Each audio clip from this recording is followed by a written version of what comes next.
Et on ouvre cette séquence sur la vie nationale du CNAEMO.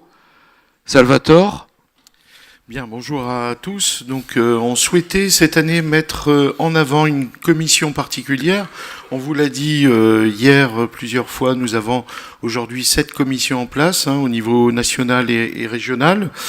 Depuis quelque temps, on a mis de plus en plus de moyens, on va dire, et en tout cas, on a voulu mettre en avant cette commission-là, qui est la commission d'observation et de recherche du CNAEMO, avec une petite nouveauté depuis à peu près un an et demi. On a mis en place un conseil scientifique. Vous avez entendu hier notamment la défenseure des enfants, mais lorsqu'on a été reçu à la fois à l'Élysée ou dans différents ministères, le manque de chiffres, j'allais dire, vérifiés, validés, par des scientifiques dans notre secteur, et on a pensé au CNAEMO qu'on pouvait faire partie, en tout cas, des mouvements qui pouvaient mettre en place un certain nombre de choses pour pouvoir après arriver, avec des chiffres fiables, ce qu'on peut appeler du quantitatif, avec de l'échantillonnage, avec une méthodologie validée, mais aussi de pouvoir après pouvoir argumenter sur un certain nombre de sujets, et notamment sur du qualitatif. Donc le conseil d'administration a décidé, il y a à peu près un an et demi, de mettre en place donc un conseil scientifique. Et ce conseil scientifique, je voudrais saluer, il y a plusieurs membres dans la salle, j'en vois un petit peu au fond, il y a effectivement aussi notre président du conseil scientifique qui va s'exprimer tout à l'heure. En tout cas, les remercier, puisque de l'idée de mettre en place ce conseil et de se voir peut-être une ou deux fois dans l'année, finalement, le corps, puisqu'on l'appelle comme ça, la commission autour des ressources et des recherches et des observations. Donc aujourd'hui est une commission, on va dire, mixte, à la fois avec des professionnels de notre secteur, mais aussi avec des scientifiques ou des universitaires. Donc je voudrais remercier tout le monde, et on va vous présenter là, dans quelques minutes, à la fois tout d'abord sur la commission en elle-même, comment elle fonctionne, puis après sur l'objet de recherche et ce qui est mis en place aujourd'hui. Et puis la nouveauté, ensuite, on va remettre les premiers trophées de meilleure recherche en protection de l'enfance, puisqu'on a lancé quelque chose l'an dernier. Vous allez voir, c'est assez intéressant. Alors je donne la parole à Hervé Parra, qui est vice-président et responsable de la commission. Merci Salvatore. Là, voilà. Oui, alors tu as expliqué une bonne partie de ce que je voulais dire, donc je serai bref. Simplement, effectivement, pour entrer un peu plus dans le détail, on vous avait déjà annoncé l'an dernier qu'on allait lancer à la fois ce conseil scientifique et une nouvelle recherche, dont on va vous présenter les grandes lignes tout à l'heure. Katia Mbellara, la présidente du conseil scientifique, s'en chargera bien mieux que moi, eu égard à ses compétences techniques. Simplement pour vous dire que cette commission donc s'est réunie à plusieurs reprises depuis le début de l'année et depuis nos dernières assises, à la fois pour élaborer ce nouveau protocole de recherche de façon paritaire. Il est vrai qu'au départ, on pensait travailler, je dirais, en commission et soumettre nos résultats aux membres du conseil scientifique. Il s'est avéré que, et les uns et les autres, on a trouvé intérêt à créer des commissions mixtes, si je puis dire, et très rapidement, on s'est mis à travailler ensemble autour donc de la définition d'abord d'un appel d'offres qu'on vous avait présenté l'an dernier pour le prix de la meilleure recherche en protection de l'enfance, et ensuite pour élaborer le cadre d'une nouvelle recherche qu'on a lancée et qu'on a soumise effectivement selon tous les critères nécessaires aux instances administratives, qui vont nous permettre, une fois que celle-ci aura été déployée et où les premiers résultats auront été obtenus, de pouvoir les faire valoir, je dirais, d'un point de vue officiel, et ils rentreront dans les canons de la recherche scientifique en général. Donc c'est une nouveauté, c'est un enjeu pour nous qui nous, évidemment, à la fois nous stimule et en même temps nous demande une certaine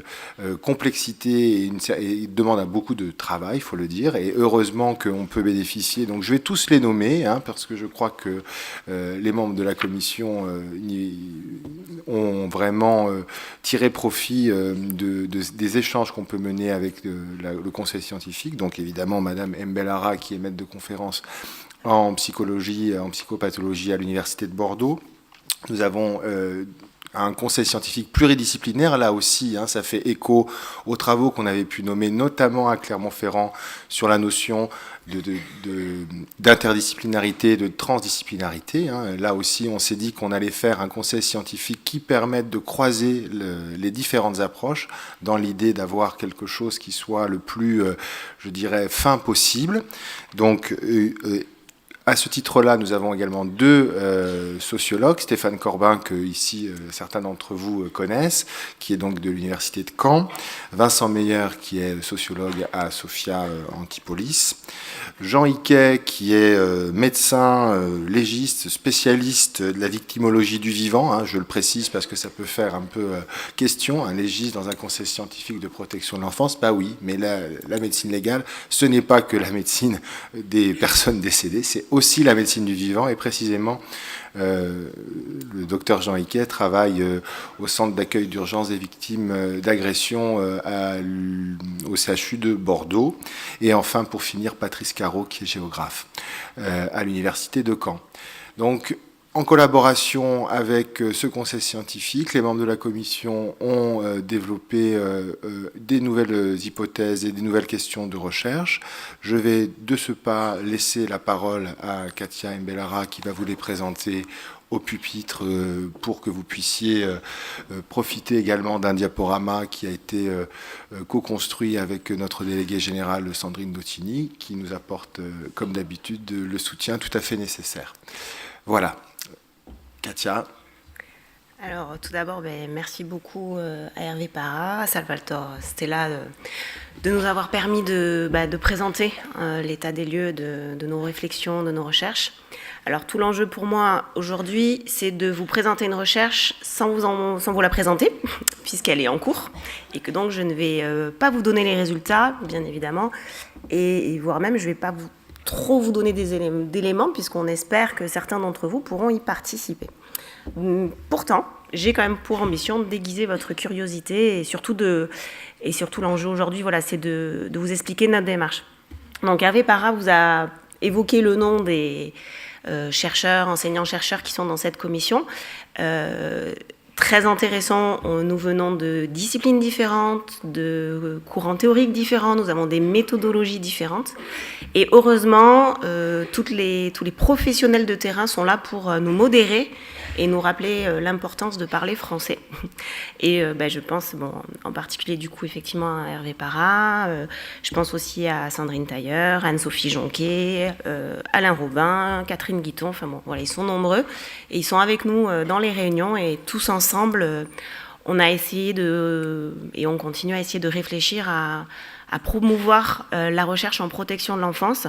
Alors dans un contexte national qui a ses particularités, puisqu'on sait bien que la question de protéger est extrêmement associée à la question de la loi, à la question de la culture, à la question politique. Et c'est du coup parfois très compliqué de comparer des résultats avec d'autres pays. Et pourtant on a les mêmes situations en termes de difficultés que peuvent rencontrer les enfants et les familles.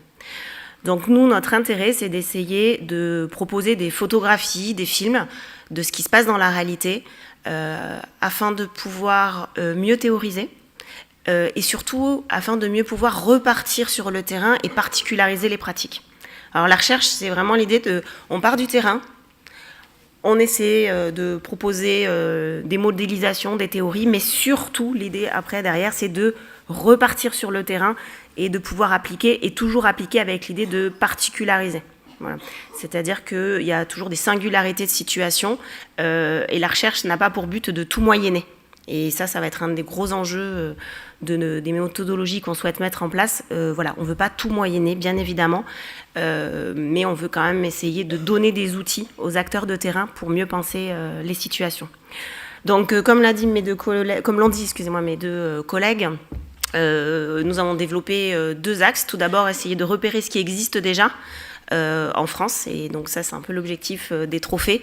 C'est de pouvoir continuer à stimuler cette recherche qui est déjà effective au niveau du territoire, qui est parfois difficile à repérer. Et on a été très très très contents, on vous en parlera tout à l'heure au moment de la remise des trophées. On a été très contents de recevoir plusieurs résumés de recherche qui venaient de disciplines différentes. Donc ça, c'était vraiment pour nous une première réussite. On est vraiment ravis de ça. Moi, je suis à titre personnel très contente de participer à la remise de ce trophée tout à l'heure. Et l'autre axe que nous avons développé, c'était de réfléchir à quelle recherche, nous, on pourrait essayer de monter et de quoi parle-t-on quand on parle de recherche. En fait, on s'est dit, finalement, qu'est-ce qu'on fait ? Qu'est-ce qu'il y a de commun à notre pratique ?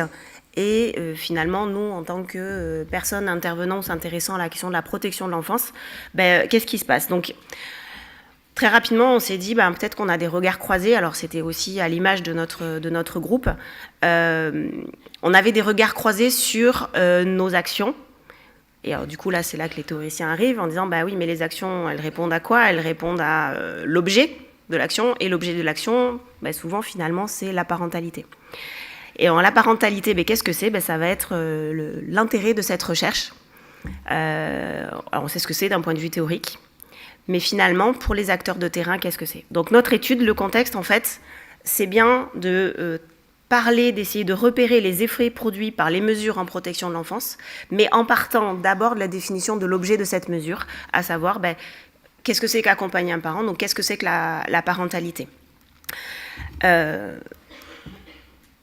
Pour répondre à cet objectif, nous avons décidé d'interroger plusieurs personnes dans différents champs et d'effectuer ce qu'on va appeler une étude descriptive, transversale, multicentrique.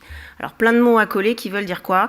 Qui veulent dire qu'on va essayer d'aller sur le territoire national dans différents types de secteurs, que ce soit des secteurs plutôt ruraux, urbains, nord de France, sud de France, est, ouest, types de politiques qui sont aussi associés à des départements, à des régions, etc., à des services. Voilà, l'idée, c'est d'essayer d'avoir une représentativité. Donc ça, c'est la notion de multicentrique. Et descriptive transversale, c'est l'idée de prendre une photographie là, à un instant donné. Alors, photographie de quoi ? Photographie de finalement comment chacun des acteurs qui interviennent dans le sens de la protection de l'enfance se représente la notion de parent. C'est une question toute simple. C'est finalement, c'est quoi pour vous être parent ? Alors bien évidemment, au début, on se dit « Oh, c'est un petit peu bateau, c'est un petit peu basique quand même comme question ». Et donc, on a joué à se poser la question à nous-mêmes, au sein de la commission. Et du coup, on s'est mis autour de la table, on avait un grand tableau blanc, et on a réfléchi, parents, qu'est-ce qui se passe ? Qu'est-ce qui se passe pour vous ? Qu'est-ce qui s'active ? Et on s'est rendu compte qu'il y a beaucoup de choses qui s'activent. Et notre idée, c'est de faire activer donc ce qu'on va appeler une représentation mentale. Parce qu'on sait que finalement, on agit beaucoup plus dans notre quotidien en fonction de la représentation que l'on a des choses qu'en fonction de la définition théorique ou de la réalité de cette chose au sens objet. Voilà, c'est plutôt moi tel que je perçois l'objet, la chose, qui me fait agir, et pas telle qu'elle est. Donc c'est bien ma perception de l'objet, donc ma représentation sociale d'une situation, d'un objet, d'un contexte, qui me fait agir. Et du coup, agir en protection de l'enfance, c'est en fonction de ce que je me représente d'être la parentalité, la protection de l'enfance, etc. Et du coup, la personne qui intervient, qui agit au mieux de ce qu'elle pense être le bon accompagnement, elle va se retrouver face à un parent qui, lui, attend peut-être quelque chose, alors parfois, et même très souvent au niveau implicite, parce que au niveau explicite, c'est moi j'ai pas le choix, le juge a dit. Mais peut-être au niveau implicite, si j'ai peut-être quelque chose à dire de ce que c'est que d'être parent. Mais aussi les enfants. Et aussi, peut-être ça va être aussi peut-être un des plus et une valeur ajoutée de cette étude, des magistrats.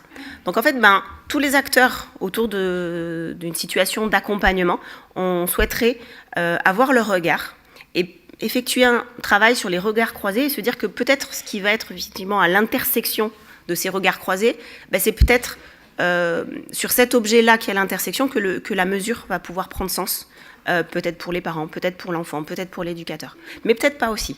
Donc on s'attend à trouver des différences, on s'attend à retrouver des éléments communs, et en tout cas, ça devrait nous permettre derrière de pouvoir mesurer l'impact des mesures sur ce qui est attendu des différents acteurs. C'est-à-dire qu'on ne va pas juste mesurer l'impact sur ce qui est attendu de la part du magistrat, ce qui peut être attendu de la part d'un service qui va dire on accompagne cette famille vers.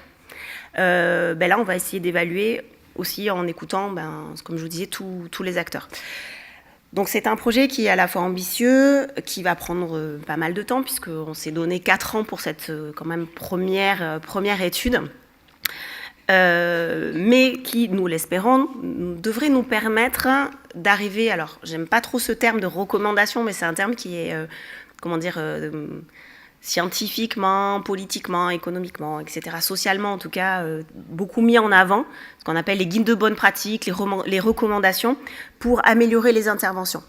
Qu'est-ce qu'on entend par là? En fait, c'est d'essayer d'avoir des sortes de panoramas qui aident les acteurs de terrain à agir en fonction des situations, d'avoir des repères pour pouvoir mieux penser les situations et ce qui se passe pour eux. Voilà, ça sera jamais en termes de « il faut », « vous devez », mais plutôt dans le « regarder cette situation, comment vous pouvez la penser, quels sont les facteurs de protection à cette situation, les facteurs de risque, quels sont les leviers dans ce type de situation, quels sont aussi parfois les freins à main, etc. Donc voilà un petit peu l'objet et ce qu'on attend de cette étude. Donc surtout, si vous êtes sollicité par un petit papier sur lequel il y a écrit Parentis, dites-vous que c'est nous. Nous sommes nombreux derrière ce projet-là. Nous avons commencé l'étude. À ce jour, alors c'est vraiment le démarrage, on est à 9 travailleurs sociaux qui ont été inclus dans cette recherche. Donc essentiellement des éducateurs, mais aussi une TISF. Les entretiens avec les parents devraient commencer à partir de lundi prochain. Donc voilà, ça avance et on espère que d'ici les prochaines assises, on pourra vous donner des données préliminaires et au fur et à mesure vous donner un tout petit peu plus d'éléments pour, je l'espère, satisfaire votre curiosité. Voilà un petit peu où on en est de cette étude et de cette étape. Maintenant, on va passer à la partie la plus importante, où là, pour le coup, on a des vrais résultats. C'est la question des trophées, donc des trophées du meilleur prix de recherche en protection de l'enfance. Donc, comme je vous disais, nous avons reçu des résumés, donc on avait donné un cadre un petit peu strict, alors dans lequel il était difficile, donc ça a été un vrai... un vrai travail de gymnastique intellectuelle, je pense, pour nos lauréats, de rentrer dans ce cadre-là. Et puis nous, après, ça a été un vrai plaisir de pouvoir lire ces résumés, d'échanger autour de ces résumés, et puis de les classer, parce que c'est le principe des trophées, c'est qu'il faut quand même les classer. Donc voilà, peut-être certains d'entre vous connaissent des personnes qui ont participé, qui n'ont pas été retenues malheureusement. Ça n'enlève pas la valeur du travail, bien au contraire. Mais bon, quand il faut classer, il faut quand même classer. Alors, nous allons remettre aujourd'hui les 3 trophées. 2 de nos lauréates, ce sont des filles, sont présentes. La 3e est absente, mais on pense bien à elle et du coup, on va parler en quelques secondes de son travail. Alors, le 3e prix, nous le remettons à Chloé Pinson.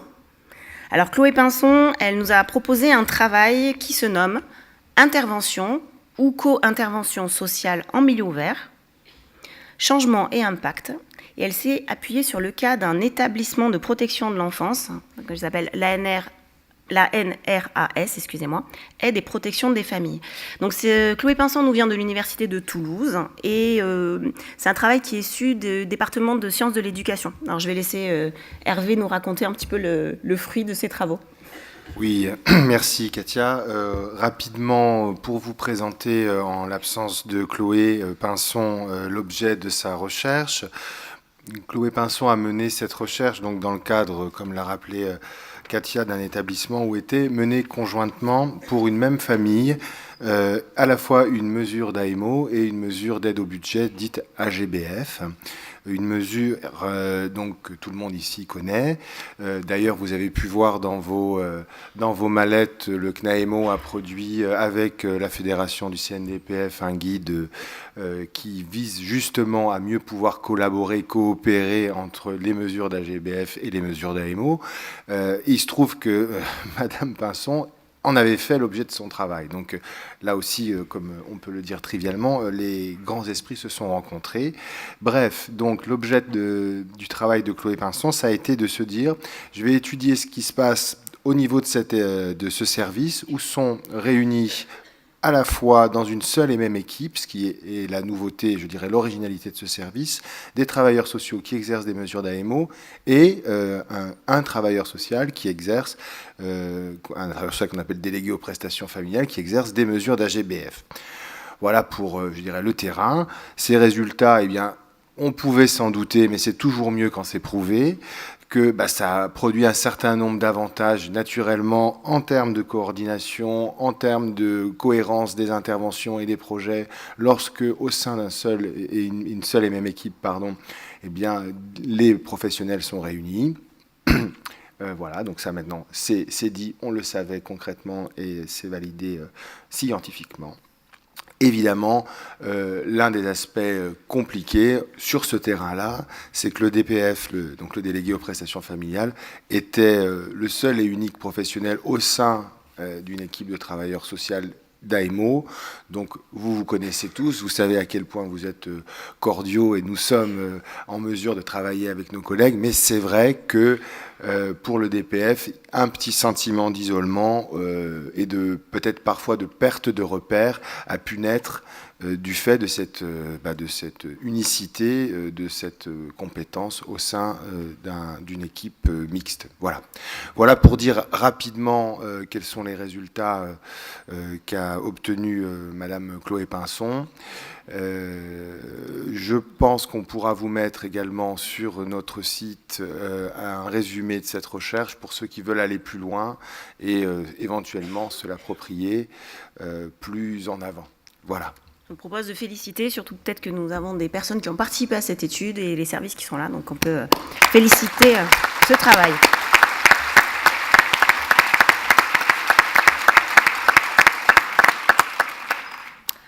Alors, notre numéro 2 sur le podium des premiers trophées du prix de meilleure recherche en protection de l'enfance est décerné à Julie Chapeau, que j'invite à nous rejoindre.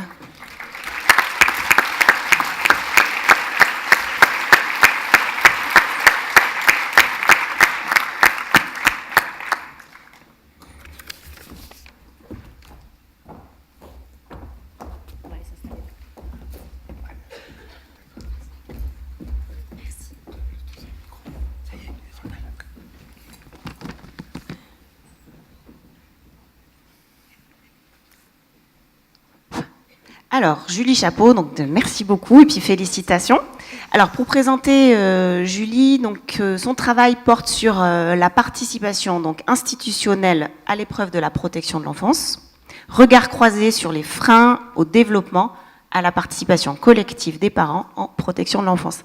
Alors, je pense que tous ici, on va être particulièrement touchés par ce que vous allez nous raconter, d'autant plus que hier, il y a eu justement une manifestation, la présence d'usagers, et que voilà, ça questionne toujours, c'est toujours compliqué, on est tous à la fois mal à l'aise, intéressés, enfin voilà, avec un mouvement à la fois d'aller vers et d'être un peu inquiet par ce genre de mesures. Donc le fait que vous ayez travaillé dessus, c'est extrêmement intéressant pour nous. Donc Julie, en fait, a fait ce travail dans le cadre d'un Master 2 de sciences politiques. Et Julie nous vient des montagnes, puisque vous avez effectué ce travail à Grenoble. C'est bien ça? C'est ça. Ouais. Est-ce que vous pouvez nous présenter un petit peu comment vous en êtes arrivé à vous poser cette question-là? Je vous laisse. Bonjour à tous. Déjà, je vais remercier le CNAEMO et son conseil scientifique pour l'intérêt porté à cette recherche. Donc, cette recherche, effectivement, a été réalisée dans le cadre de mon master de sciences politiques, master de politique sociale. On se posait beaucoup de questions dans mon master sur la question de la participation des personnes accompagnées en politique sociale. Et on faisait le constat qu'il y avait des secteurs où la participation était plus ou moins évidente. On a vu le mouvement de développement de la participation à travers, par exemple, la loi Lamy, qui a instauré les conseils citoyens. Je pense également à la loi 2002 qui a mis en avant les droits des usagers. Et puis, il y a eu d'autres lois, comme la loi HPST aussi, qui a mis au devant la participation des patients, notamment. Le constat, c'était qu'en protection de l'enfance, il y avait très, très peu d'initiatives en ce sens, surtout à l'échelle institutionnelle, puisqu'en effet, on a, et ça vous devez bien les connaître, les conseils de vie sociale, au sein des institutions d'hébergement notamment. Donc la question c'était pourquoi on arrive à faire participer les parents au sein de certaines instances comme les CVS, même si ça peut rencontrer quelques limites. Je me suis appuyée pour ça sur les travaux qui ont été réalisés par l'Odenor sur la MEX du Chaudan. Pourquoi à l'échelle institutionnelle c'est plus difficile? Pour cela je me suis appuyée sur trois départements qui ont développé des instances de participation mais différentes. Le premier département, l'Isère, qui était forcément plus facile d'accès puisque c'était à Grenoble. L'Isère qui a développé un collectif qui s'appelle Archimède, constitué de bénéficiaires du RSA, mais qui ne parvenait pas, en tout cas, à réfléchir à la mise en place d'un dispositif de même type pour les personnes accompagnées en protection de l'enfance. Le second département, c'était l'Essonne, qui, à l'occasion du renouvellement de son schéma, avait souhaité associer les personnes accompagnées à la démarche. Et le dernier département, c'est la Moselle, qui a lancé, il y a maintenant 2 ans, si je ne me trompe pas, Parole de famille, constituée de parents accompagnés en protection de l'enfance. Donc, à l'étude de ces 3 départements et en interrogeant à la fois des responsables institutionnels, mais aussi des travailleurs sociaux qui ont participé à la mise en œuvre de dispositifs, j'ai essayé de comprendre quels étaient les freins spécifiques, s'il y en avait, au développement de la participation en protection de l'enfance. Quelques résultats. Donc, bien évidemment, il existe des freins qu'on dirait classiques à la participation. La question de la mobilisation des personnes accompagnées, elle est difficile, peu importe le public concerné. On a des contraintes humaines, forcément, de moyens matériels aussi. Donc ça, c'est des obstacles qu'on va retrouver dans l'ensemble des dispositifs participatifs. Mais ce que cette recherche a permis de montrer, c'est qu'en protection de l'enfance, la question se posait un peu différemment, et je reprendrai quelque chose qu'avait dit Loïc Blondiot, c'est que la participation ne peut s'étudier que dans le champ où elle s'exerce.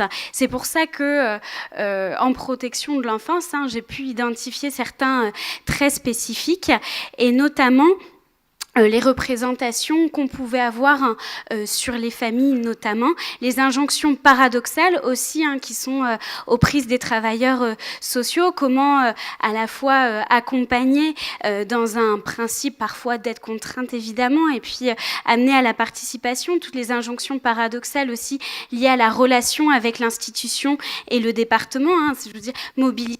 Ça prend du temps, c'est compliqué. Quels moyens on peut avoir aussi pour faire participer les parents, donc ces premiers constats. Et puis aussi celui de l'entrée dans le dispositif de protection de l'enfance très spécifique, qui va aussi impacter la reconnaissance des personnes accompagnées dans le dispositif. On remarque qu'il y a certaines représentations effectivement qui pèsent sur les parents de la protection de l'enfance. Et ce que les professionnels ont pu partager, c'est la crainte qu'ils pouvaient avoir de ce que pouvaient aussi renvoyer les parents, des choses, puisqu'on n'avait pas l'habitude de les entendre à ce titre. Les départements qui ont développé du coup ces dispositifs ont en fait travaillé sur un changement de paradigme d'intervention, je dirais, en travaillant sur un accompagnement plus transversal des familles, moins centré sur la protection de l'enfance, mais plus sur l'accompagnement de l'ensemble de leurs problématiques, pour déjà déplacer la question de la représentation. C'est un premier point. Second point, et là je me suis appuyée sur les travaux de Laurent Pachot, qui participe aux universités populaires de parents, qui avait mis en avant l'existence d'un parcours de participation ascensionnel, c'est-à-dire que la participation arrivait à se développer dès lors que déjà on travaillait dessus à l'échelle individuelle, à l'échelle collective au sein des établissements, puis à l'échelle institutionnelle. Donc différentes étapes qui vont être très importantes pour pouvoir mettre en œuvre cette participation institutionnelle. Quelques recommandations à la fin de mon étude, c'était de développer des co-formations, notamment dans le cursus des travailleurs sociaux.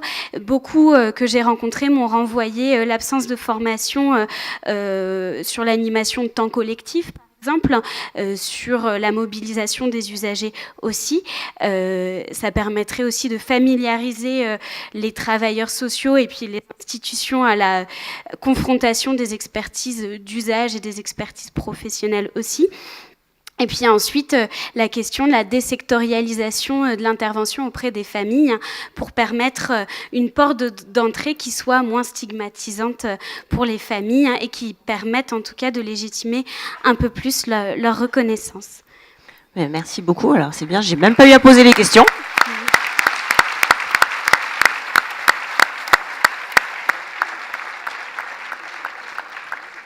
Bon, je pense que vous avez pu tous voir à quel point Julie portait son sujet.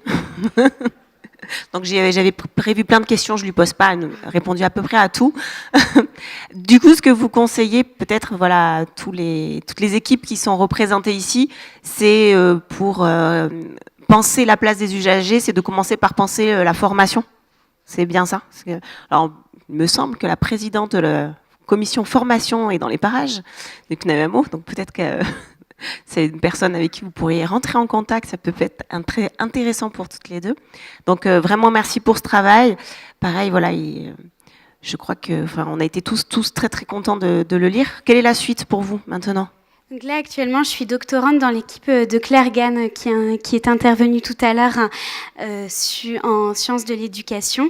Je travaille sur l'accompagnement à pérennisation des sorties de placement, à l'étude du placement à domicile comme dispositif de retour en famille. Vaste sujet aussi. J'aurai l'occasion de remobiliser ce que j'ai pu voir dans le cadre de ma première recherche. Et puis, je serai certainement amenée à rencontrer des personnes présentes dans le cadre de mon doctorat. Merci à tous.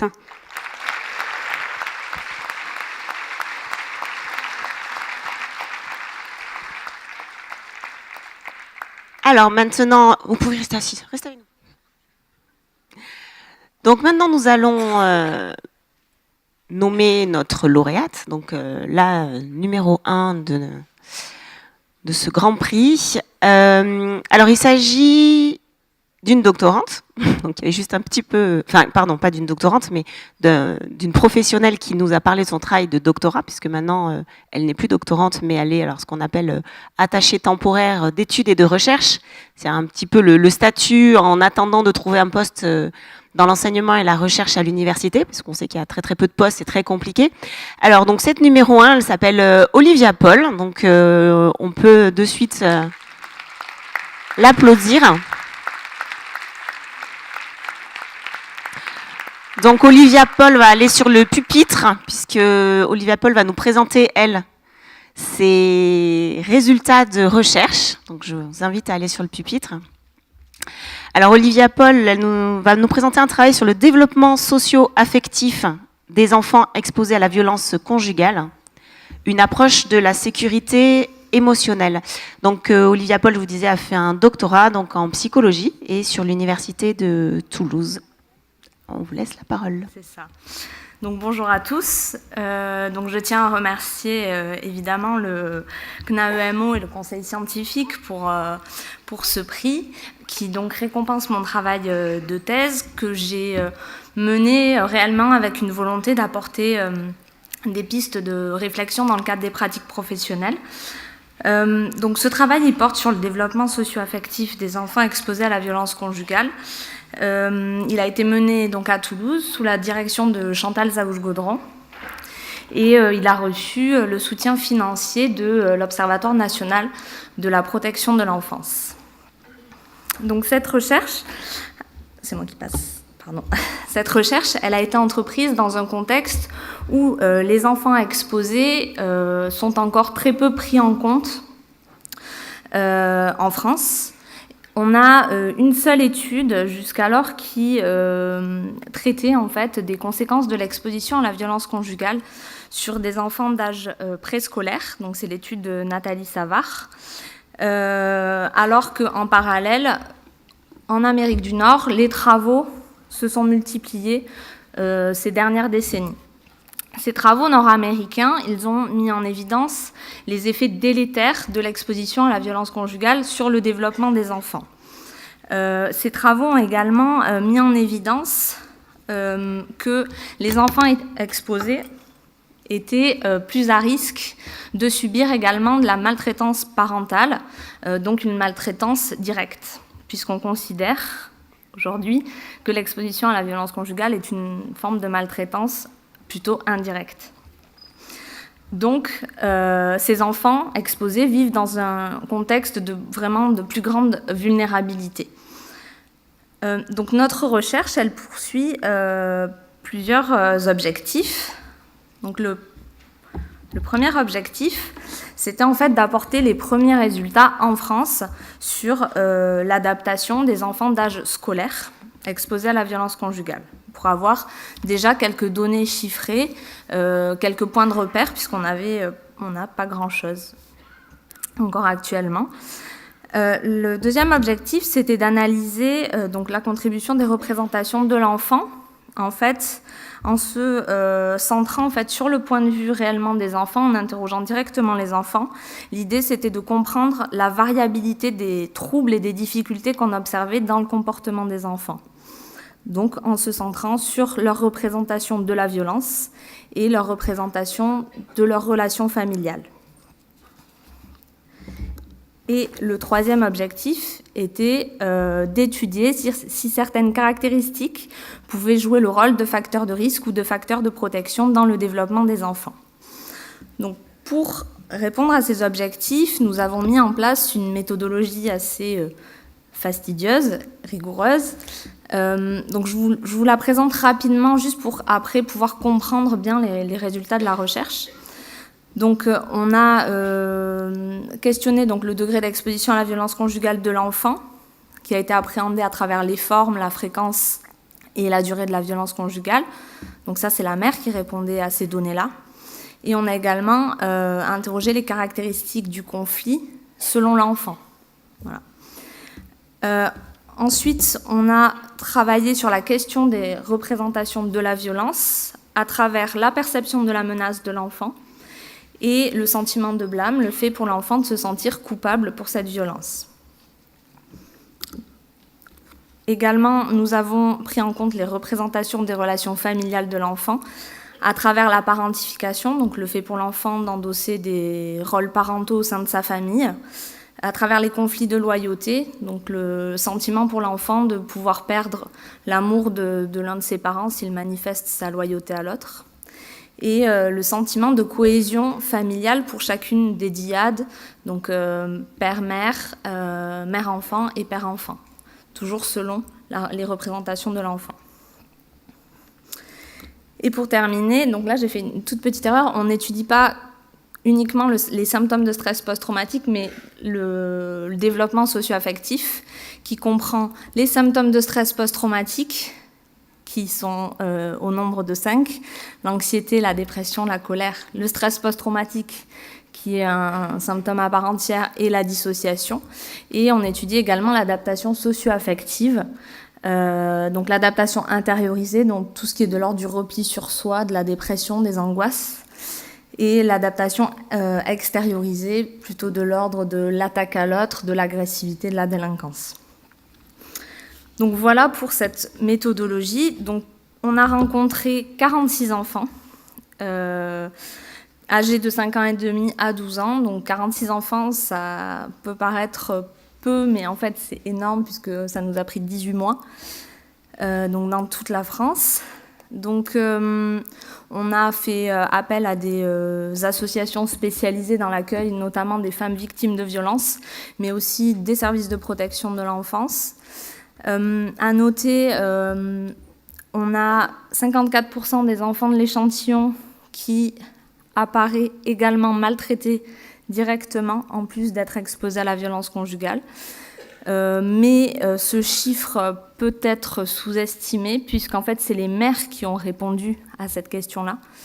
Donc ça omet d'une part le fait que certaines mères pouvaient être en difficulté à l'idée de dire « mon enfant a été maltraité par mon conjoint », ce qui renvoyait à leur défaillance, à leur difficulté parentale à ce niveau-là de protéger l'enfant. Mais ça occulte aussi certainement la réalité que ces mères-là peuvent également être maltraitantes envers leur enfant.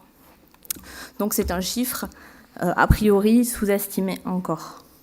Et enfin, on a 45% des enfants de notre échantillon qui a toujours connu la violence puisqu'elle est apparue avant ou dès leur naissance. Alors maintenant, passons donc aux résultats, aux principaux résultats que j'ai sélectionnés parce que, évidemment, il y en a énormément. Donc par rapport à notre premier objectif, donc, qui était d'apporter des résultats sur le développement socio-affectif des enfants, donc, on note en fait que on a 82% des enfants de notre échantillon qui se situent en zone pathologique en ce qui concerne leur adaptation intériorisée. On en a 50% qui sont en zone pathologique pour leur adaptation extériorisée et on en a 78% qui se situent en zone pathologique pour leur adaptation générale. Donc en fait, cette proportion, elle est vraiment très très élevée si on compare en fait ces résultats à d'autres études qui ont utilisé le même outil. C'est vraiment des chiffres très élevés, mais comme ces études elles sont souvent nord-américaines, on n'a pas en fait de mêmes études en France pour pouvoir comparer dans ce contexte français. En ce qui concerne le stress post-traumatique, on a environ un quart des enfants de l'échantillon qui présentent au moins un symptôme de stress post-traumatique parmi les 5 que j'ai évoqués tout à l'heure. Donc plus généralement, on a noté dans notre étude que la durée de la violence conjugale avait une influence sur l'apparition de certains symptômes de stress post-traumatique, donc l'anxiété, la dépression et la colère.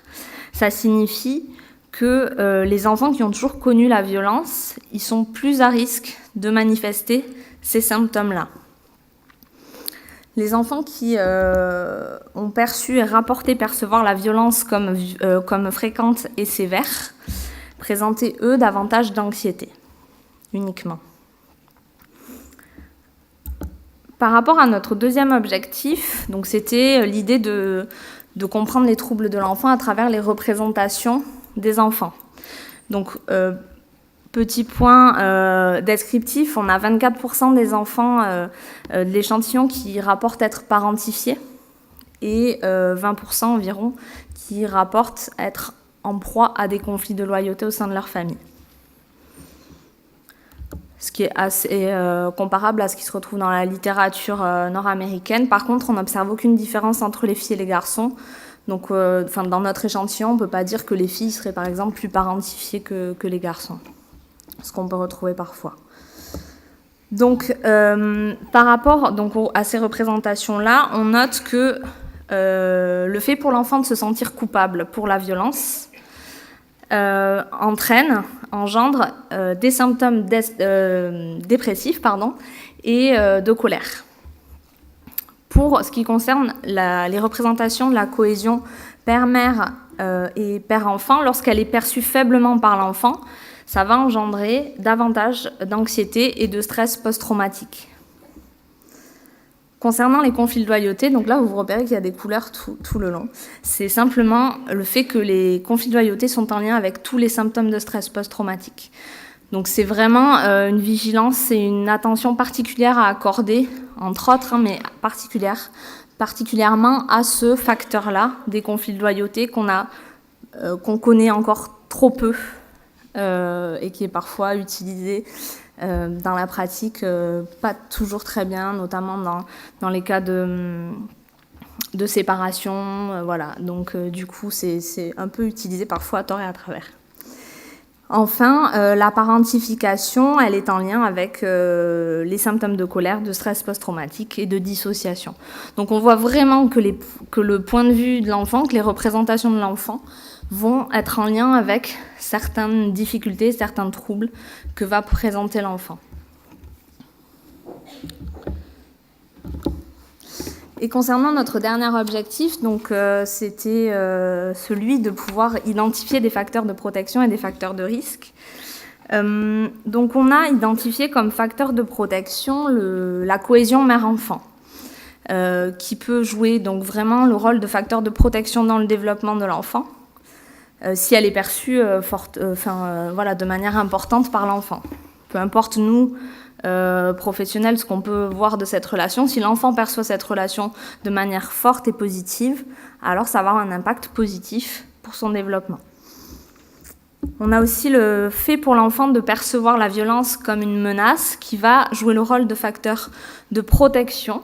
Donc ça peut paraître logique en soi, mais en fait, ces enfants exposés à la violence conjugale ont tendance souvent à utiliser la violence comme stratégie de résolution des conflits. Donc du coup, le fait pour eux de concevoir la violence comme une menace va faire qu'ils vont peu ou moins utiliser la violence comme stratégie de résolution des conflits et donc à moins banaliser la violence. Et donc ça va être vraiment protecteur pour leur développement. Donc ça, c'est les 2 facteurs de protection qu'on a identifiés. En revanche, on a identifié un peu plus de facteurs de risque.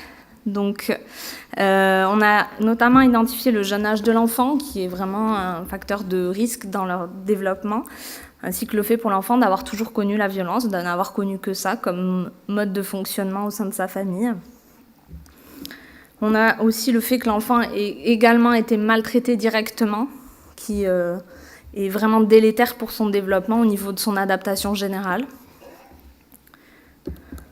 Et enfin, tout ce qui est de l'ordre du sentiment de blâme, donc des conflits de loyauté et de la parentification, sont à considérer comme des facteurs de risque dans le développement des enfants. Donc voilà pour les résultats. Et donc notre travail et ces résultats-là amènent des pistes de réflexion dans le cadre des pratiques professionnelles. Donc le contexte de violence conjugale, il doit vraiment être pensé comme une situation potentiellement traumatique pour l'enfant. Au regard des résultats qu'on a, on a quand même un quart des enfants de l'échantillon qui présentent au moins un symptôme de stress post-traumatique. Donc il faut l'envisager comme tel. Et ça nécessite également d'interroger le statut des enfants exposés à la violence conjugale, qui ne sont pas tout à fait victimes, ni uniquement témoins. Ce statut va sous-tendre par la suite les prises en charge à apporter à ces enfants.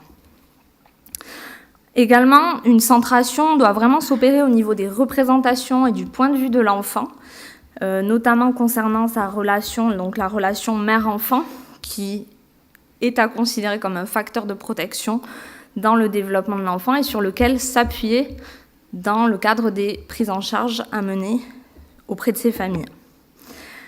La place du père, elle est également à questionner. Dans notre étude, les enfants n'ont pas rejeté leur père, ils étaient plutôt ambivalents vis-à-vis de lui, ce qui témoigne du fait de réellement penser la place du père auprès de ses enfants et d'envisager certainement un encadrement, un accompagnement de cette relation, quelle que soit la situation conjugale. Enfin, nos résultats concernant le développement socio-affectif des enfants nous poussent à affirmer la nécessité de construire des programmes d'intervention auprès des enfants exposés à la violence conjugale, spécifiquement auprès des enfants exposés, pour pouvoir réellement travailler sur ces problématiques-là et sur leur représentation. Et je vais m'en arrêter là. Je vous remercie de votre attention. Merci beaucoup.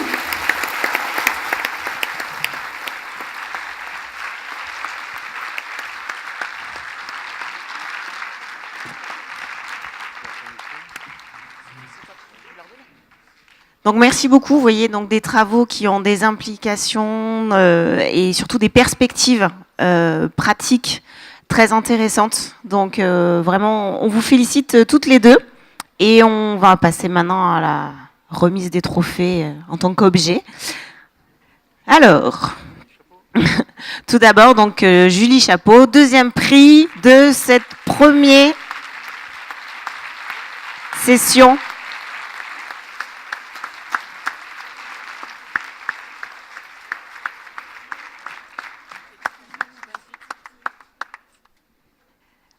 Et ensuite, donc, le premier prix à Olivia Paul. Donc, premier prix.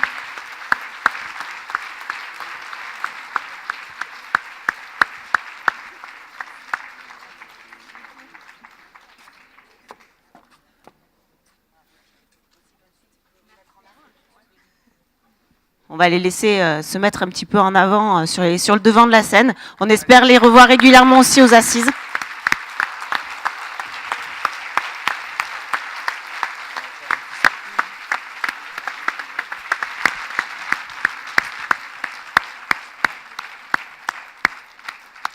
Voilà, on voudrait vraiment les remercier parce que pour arriver aux quelques minutes de présentation ici, il y a énormément de travail. On a pu lire leurs recherches aux unes et aux autres. Il y en a eu d'autres. Hein. Donc, on voulait vraiment vous remercier. Je disais tout à l'heure en aparté qu'ils rentraient un petit peu dans l'histoire du CNAEMO. Vous êtes les premières lauréates des premiers trophées donc, du CNAEMO. Vraiment, on voudrait vous remercier pour ce que vous faites pour la protection de l'enfance. Merci. Et on peut les applaudir très fort.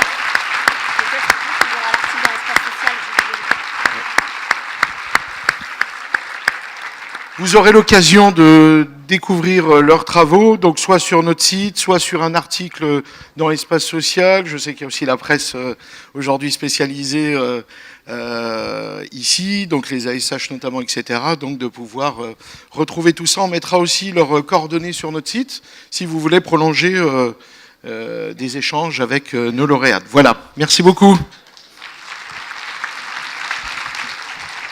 Merci à toutes et tous.